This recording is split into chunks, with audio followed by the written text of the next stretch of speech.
Assalamualaikum warahmatullahi wabarakatuh. Nama saya Marina Sari Kusaiti dari kelas Ekonomi Syariah G, NIM 401180241. Di sini saya akan menjelaskan mengenai pengertian pendekatan manajemen konflik.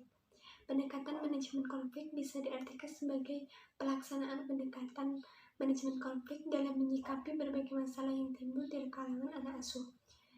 Hal ini dimaksudkan agar setiap anak dapat berpikir cerdas tentang aspek positif dan negatif dari setiap langkah mereka. Dengan adanya pendekatan manajemen konflik ini diharapkan setiap anak bisa lebih mudah berinteraksi antar sesama teman sehingga tidak ada perpecahan dan kelompok-kelompok kecil di antara mereka. Selanjutnya yaitu tujuan dan cara menghadapi konflik. Tujuan dari pendekatan manajemen konflik ini sendiri yaitu untuk mencapai kinerja yang optimal dengan cara memelihara konflik tetap fungsional dan meminimalkan akibat konflik yang merugikan. Manajemen konflik ini juga berguna dalam mencapai tujuan yang diperjuangkan dan menjaga hubungan pihak-pihak yang terlibat konflik tetap baik. Adapun cara menghadapi konflik. Menurut Handoko 1992, terdapat 3 cara dalam menghadapi konflik, yaitu yang pertama, stimulasi konflik. Stimulasi konflik ini diperlukan apabila terdapat satuan-satuan kerja dalam organisasi terlalu lambat dalam melaksanakan pekerjaannya atau tugasnya. Dan stimulasi konflik ini juga diperlukan apabila pada saat unit-unit kerja mengalami penurunan produktivitas atau terdapat kelompok-kelompok yang belum memenuhi standar kerja yang ditetapkan.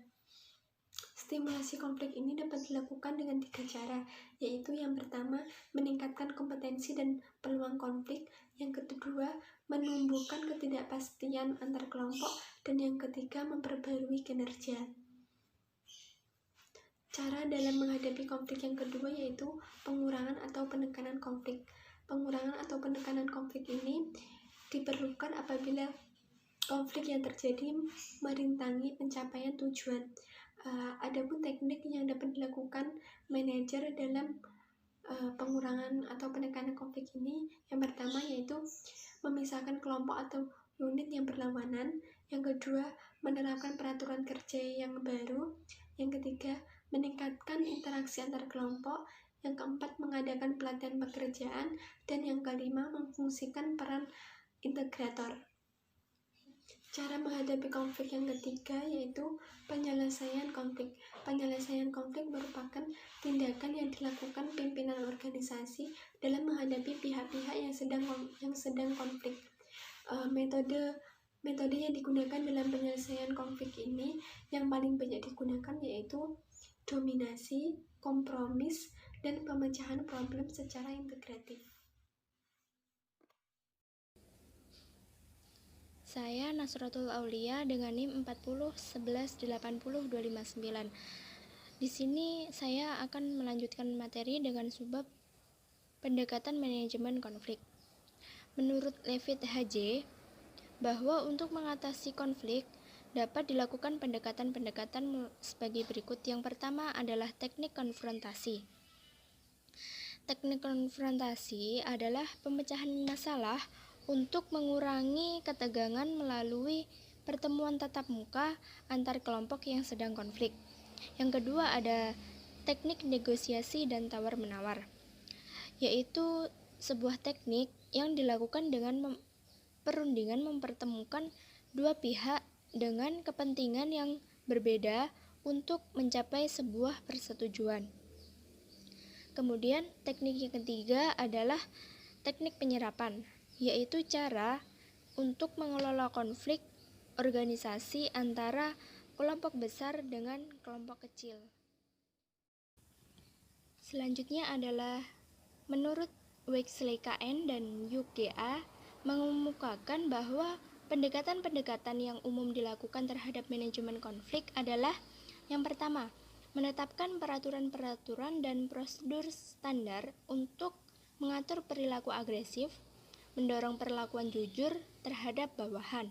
Yang kedua, mengubah pengaturan arus kerja, desain pekerjaan, serta aspek-aspek yang berkaitan dengan hubungan kerja antar pribadi dan antar kelompok. Kemudian yang ketiga, mengubah sistem ganjaran untuk mendorong persaingan atau kerjasama. Yang keempat, membentuk unit khusus yang berperan sebagai juru damai dari pihak ketiga agar mempermudah pengendalian konflik.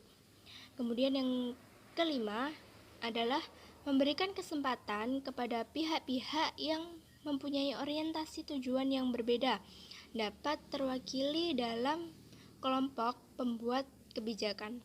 Kemudian yang terakhir, yang keenam adalah melatih pejabat-pejabat kunci untuk mendalami teknik-teknik manajemen konflik. Memperkenalkan, nama saya Muhammad Rizal Mahendra, NIM 401180252. Yang selanjutnya yaitu penyelesaian konflik. Menurut Hendrik W. menyamakan istilah teknik penyelesaian konflik dengan gaya style, yaitu manajemen konflik yang dapat diterapkan dalam penyelesaian konflik, yaitu yang pertama, gaya penyelesaian konflik dengan cara mempersatukan atau integrating, yaitu pihak-pihak yang terlibat konflik melakukan tukar informasi atau berbagi pengalaman. Yang selanjutnya yaitu gaya penyelesaian konflik dengan kerelaan untuk membantu atau obliging. Gaya penyelesaian konflik di sini yaitu untuk mengurangi perbedaan antara kelompok dan mendorong pihak-pihak yang terlibat dalam konflik untuk mencari persamaannya.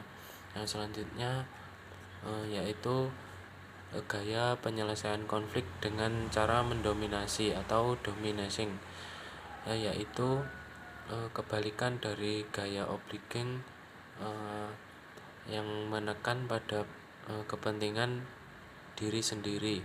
Yang selanjutnya yaitu gaya penyelesaian konflik dengan cara menghindar atau avoiding.